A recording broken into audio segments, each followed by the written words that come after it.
These babies were all miracles.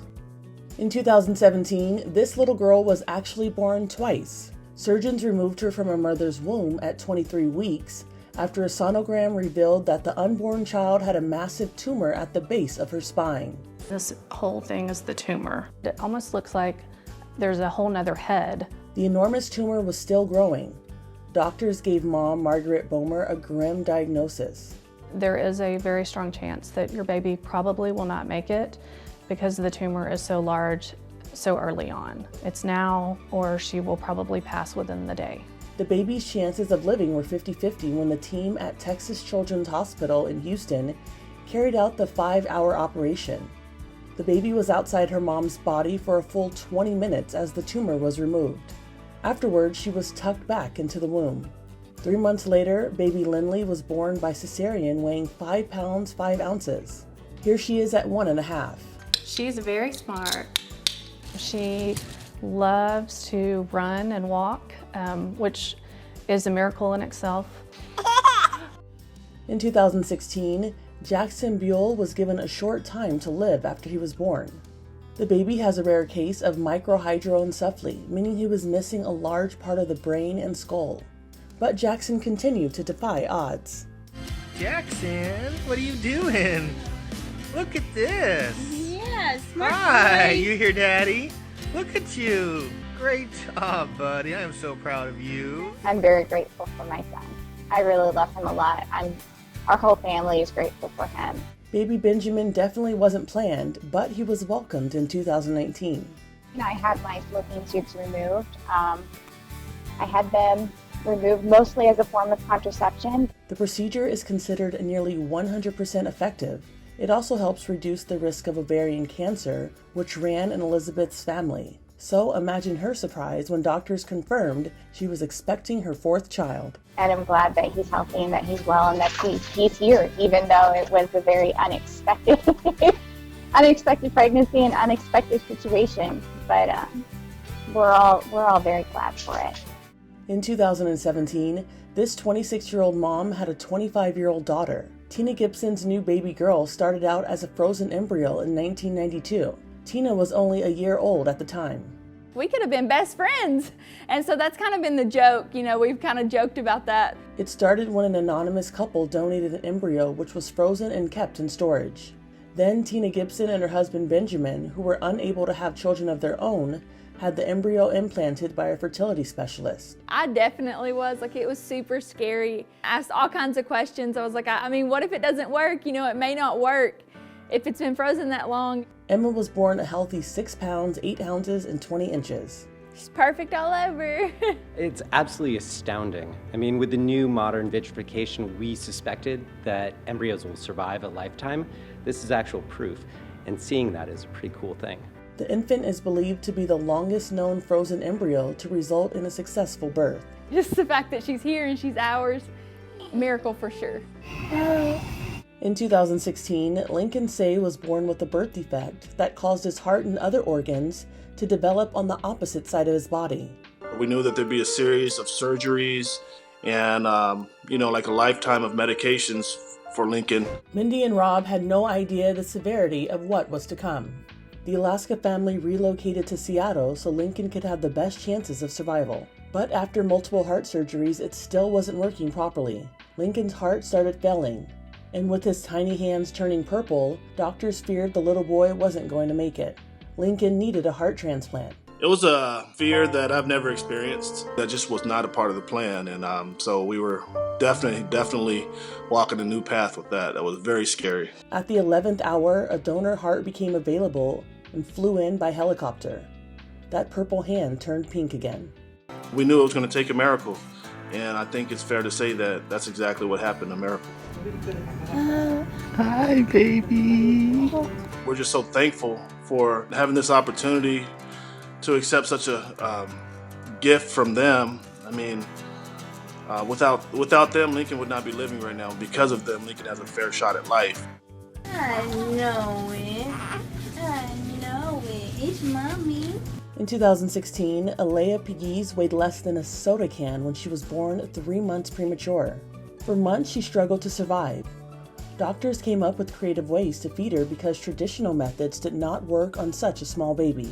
It was a tough pregnancy for mom, Megan Smith, who suffered 2 strokes, morning sickness, and high blood pressure. And I felt so alone. I'm by myself. What am I going to do? Is my baby going to live? Is anybody going to be here when I wake up? At one point, an OBGYN determined the baby was not growing and she was placed on bed rest for nearly a month. Then she needed an emergency C-section. I was just so filled with joy that she was okay.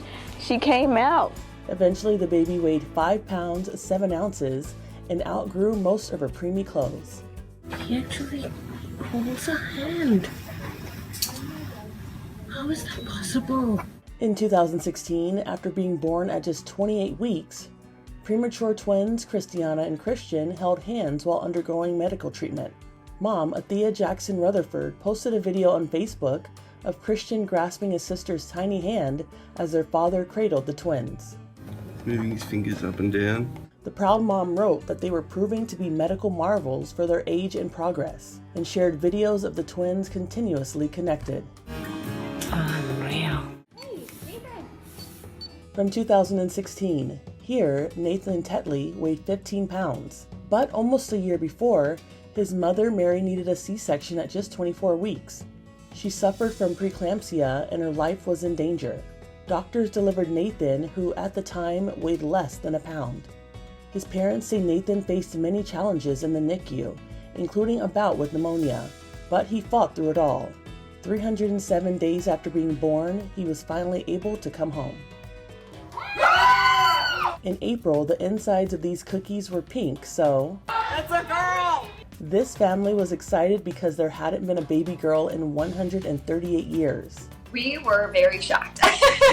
Carolyn and Andrew Clark already had a 4-year-old boy named Cameron, which was totally expected considering Andrew's family tree. Andrew is one of 3 boys. His dad is also one of 3 boys. His grandfather is one of 4 boys. Andrew's great-grandpa was one of 2 boys. There hadn't been a girl in Andrew's direct line since 1885. There's been quite a boy run for a while. I kind of explained to her, I was like, having a girl is a very low chance in my family. We haven't had one in 130 some odd years at that point. We're just thankful that she's here and that she's healthy and we get to enjoy her. In 2016, this woman prematurely gave birth to a baby girl mid-flight from Dubai to the Philippines. The sound of her crying alerted the crew, who turned to the passengers for help. 2 nurses happened to be flying, and another mother had a suitcase full of infant clothing. The plane made an emergency landing in India to make sure the baby and mother were okay. Afterward, the airline, Cebu Pacific, offered the newborn free flights for the rest of her life. In 2019, a healthy baby was born over 3 months after her mother was declared brain dead. The little girl weighed 4 pounds 11 ounces and was 16.5 inches long. Doctors kept her mother on life support during her pregnancy after she suffered a stroke and was rushed to the hospital unconscious. The 27-year-old from the Czech Republic was declared brain dead shortly after. Because she was in good health before her stroke, doctors determined the fetus could continue to develop and grow. So they kept her on artificial life support to keep the baby alive. The woman had regular ultrasounds.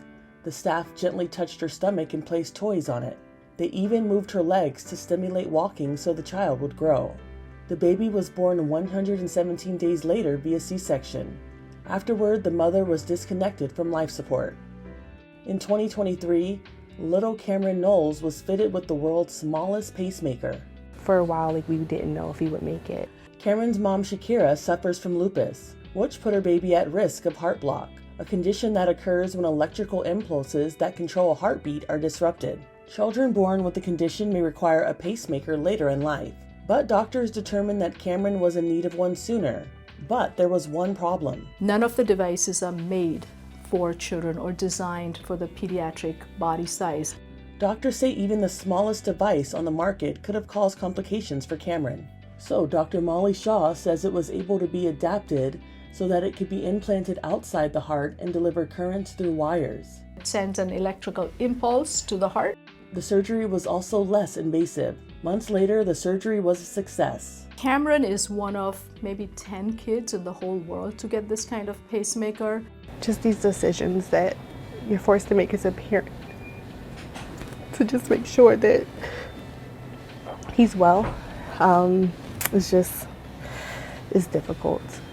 I'm just so thankful for that it was an option for us. For Inside Edition Digital, I'm Andrea Swindall.